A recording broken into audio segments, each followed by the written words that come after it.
Hello and welcome to another video. Today we're doing something, I wouldn't say different, it's not really different at all, but it's a little bit different. So over the weekend I got some new pens and I decided that I was going to try them out. I was watching a video by Jess Carp, and honestly I never watch Jess Carp videos. It's not really the type of art videos that pop up on my YouTube channel, but she posted a video where she was using these pens. Specifically they are the Pilot Precise V5 pens. And the art that she made is really lovely. She drew pictures of flowers and stuff. And I'm not really typically interested in flower drawings or drawings of stuff that other than people really.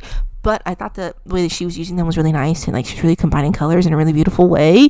And I felt like the use of the pens was really good and beautiful for that. And so I was like, I'll buy some pens. I did not need to buy the pens, honestly, to do this. Well, honestly, actually, I do think I might have needed to buy the pens to do this because of the way that they work. But this is not a technique that she used at all. She was using lines to layer them and stuff. But I was looking at that and I was like, I can do something fun with those. So I bought some pens. It was a pack of, how many, 8 or something like that? I don't know. I didn't really count them, but there's a lot of different colors, and so I've been testing them over the weekend to use them in a way that I thought would be fun and sort of kind of reminiscent of the style that she used. To do that, those drawings of flowers, the style does not look anything like hers, but it was inspired by that video anyway. So I had already done some not studies, but I had already played around with these pens the day before I did this drawing.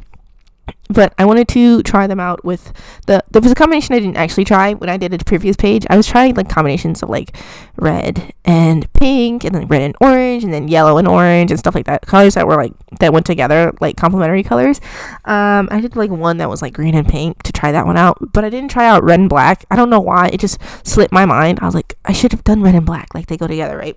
And so I did this page to do some red and black drawings. You see 2 other drawings that I already did a little bit lower, but I wanted to record one for you guys just so that way you could see sort of kind of the process I was thinking about doing with these pens. So basically what I did was I put down the red layer first, and I just use that as the undersketch.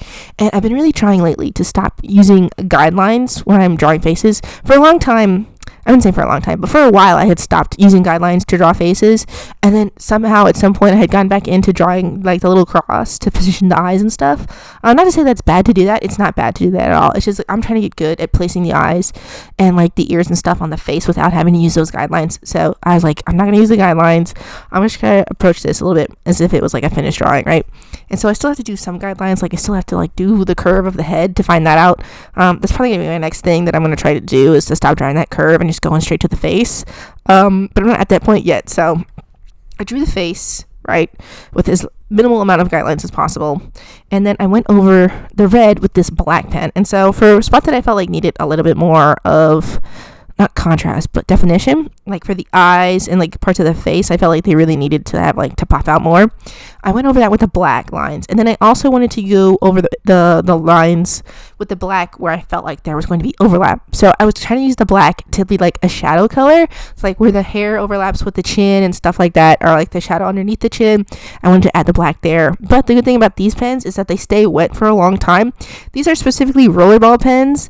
Every time I've ever used a rollerball pen, they take forever to fucking dry, which I usually think is a detriment because I do like to, drag my hand over the paper. But it was fun for these because I was using that to sort of kind of blend the black ink into the red ink and sort of kind of smear it a little bit. So that way it was more of a transition from red to black. And I thought that was a really fun process. And it takes for fucking ever to do this, you guys, because it's a lot of back and forth trying to get that blend out.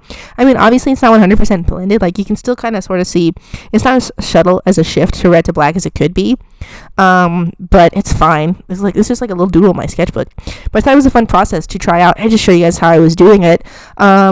I really like the way the drawings came out that I did previously with these. You'll see these whenever I do my sketchbook tour, because I'm almost done with the sketchbook. Finally, you guys, finally.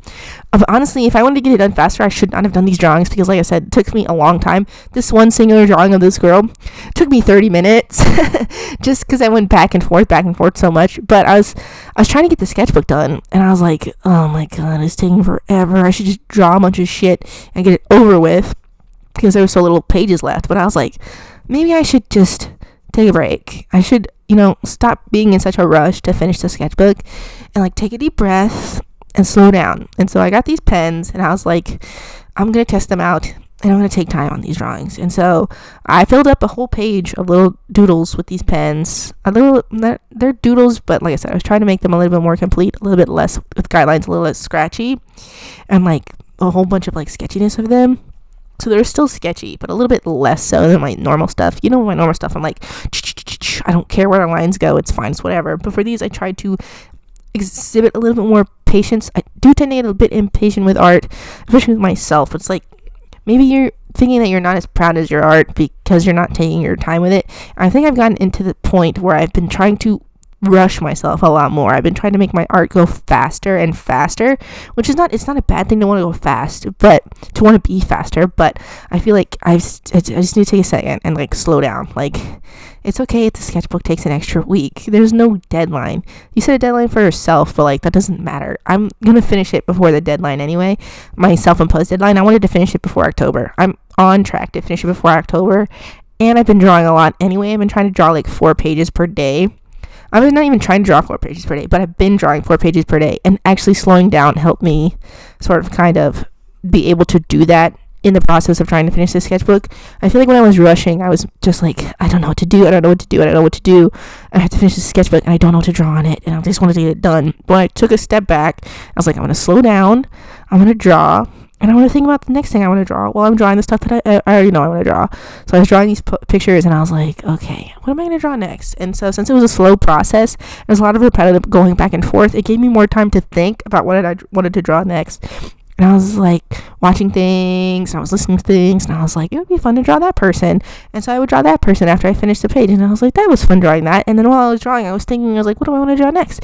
And that would give me an idea of what I wanted to draw next, all because I was slowing down a little bit in the process of doing this drawing that took me a little bit longer. And I felt like that was good, you guys. I felt like I was rushing too much, and it started to get to me in my mind, and I was like, this sketchbook sucks. I want to get it done. But yeah, it was fun. Slowing down a little bit. Sorry, there's a little bit of blood on this drawing. This drawing is actually not a one-off person. This is actually a new character I developed for a story that I haven't thought about in like 5 years, longer than that, like 8 years. Do you guys remember Trash and Dirt? If you guys have ever seen any of my sketchbook tours, you might have seen them. I don't know what sketchbooks they're in because they sort of kind of popped up into mine again recently. But I was like, I don't know where the fuck they are. I don't remember what they look like. Like, I remember vaguely what they look like, but I was like, I don't know where their sketchbooks are because I don't remember last time I drew them. So it's been a long time since I drew them. But I was listening to this song called Girly Secret, and you're like, what the fuck? It's a song called Girly Secret by Girly Girl Productions, and it's basically a girl, and she's saying about how she's girly, and she has a girly secret, and her secret is that she killed a man. And I was like, that's very funny. And so I was like, well, what if I designed a girl who was like a girly girl, but she also was like a serial killer? And I was like, but what do I even do with a serial killer OC? And I was like, oh my gosh, I have 2 other serial killer OCs and they're roommates. And I was like, what if they had another roommate? And so this is their roommate. This drawing is like not a character introduction video at all, but I figured I should talk about what I'm drawing just a little bit. But yeah, I came up with this character, and I tried to I did like a design page for her. I didn't record it for you guys just because I was like trying to get the ideas down, and I was really thinking about it. I was just trying to have fun drawing, but yeah. So I designed her, and I kind of modeled her a little bit after cats just because I wanted her to have a bit of when I was designing her, I was like, she's cute or whatever, and I was like, she's got like pigtails, but I was like, she kind of got her eyes closed and stuff. She normally has her eyes closed, but I drew them open here because she's like making like a scary expression. But yeah, so I was like, I kind of like designed her around a cat a little bit. She's got like pointy teeth. I drew her initially with that cat like mouth, and I was like, that's cute, just because I was trying to design her in a different way because I felt like she looked a little bit similar to my other character, Lex also has a ponytail, and she kind of has those things like the hair strands that like frame her face, and I was like, well, she needs something to make her look a little bit different. So I was like, okay, I'll give her 2 ponytails, and I'll give her like a cat-shaped mouth. And I was like, okay, a cat-shaped mouth. Oh, and if I make her pigtails look a little bit more like cat ears. They don't look like cat ears, but that's why she's got like those like strands of hair that like shoot up first before they go into her like her curls. That's supposed to like mimic sort of kind of like the cat ear motif a little bit there. So yeah, she's designed after a cat a little bit.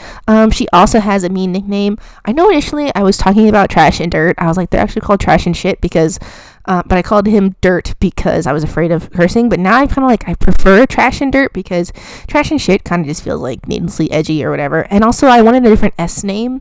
I was coming up with names for her because I was like, she also needs to have a mean nickname. If she's hanging out with Trash and Dirt, she's also their roommate, and Trash and Dirt hate each other, right? They would also hate her because they're all different serial killers, but they all have like different motives and like the ways that they do things, and that kind of makes them butt heads. And so they also butt heads with her. Like, she's a girly girl, she's cutesy, she like tries to get along with them, but they also really don't like each other. And so I was like, okay, well, the name that I wanted to give her was Scum, because I was like, I couldn't really come up with anything else. I was Googling synonyms for trash, and it was like Scum, and I was like, Scum is good. Scum, I like Scum. But I was like, well, Trash, Shit, and Scum, like, that's 2 S's. I don't like that. So I changed it back to Trash and Dirt. So they're Trash, Dirt, and Scum. She's got an actual name. She's the only one who actually has a name. Her name is Gigi, I decided. And her like MO for like murders is she kind of goes after people that she's like interested in romantically. So man, woman, whatever, she kind of like ends up killing everybody that she dates. That's kind of like her MO, and she like that's her thing, but she does it in like a cute way, like a girly way, you know. And she like doesn't like things that are not girly. And so when the guys call her Scum, she gets really mad. She's like, don't call me that, that's not girly at all.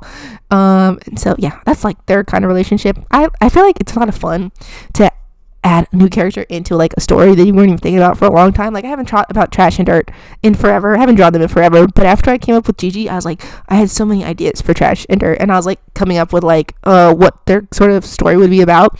Before, originally their story was like super like, what's the word, it was like dark and edgy, and there was like about them being murderers. But then after I introduced Gigi, I was like, what if they were like a dark comedy? I was like, so it would be more of like a slice of life of 3 murderers living in the same apartment. And then there's like, I decided that I was going to come up with like a detective that chases them around and stuff. But for the detective, if the serial killers live in a dark comedy, the detective lives in like a psychological thriller, like a horror story, and like all of those guys are like the bad guys, and so they're all like scary serial killers. And he like goes to their apartment and he sees like dead bodies and stuff, and they're all like, oh yeah, those are just the dead bodies we have around. But for him, he's like, there's a bunch of fucking dead bodies in here, it stinks, it's full of blood, everything's awful. But they like don't notice that shit because they've been living in it, and so they're like, yeah, this is our normal everyday Tuesday. And like, I just thought it would be fun to play with genre that way, and I was like, I'm not gonna write this comic, but if I did, it would be a slice of life. And so I was thinking about them a lot, and all because I invented one new character to add to the thing. Anyway, I hope you guys enjoyed this video and this sort of process for the way I decided to test out these pens. Thank you guys so much for spending this time with me. I will go ahead and see you in the next one. Bye!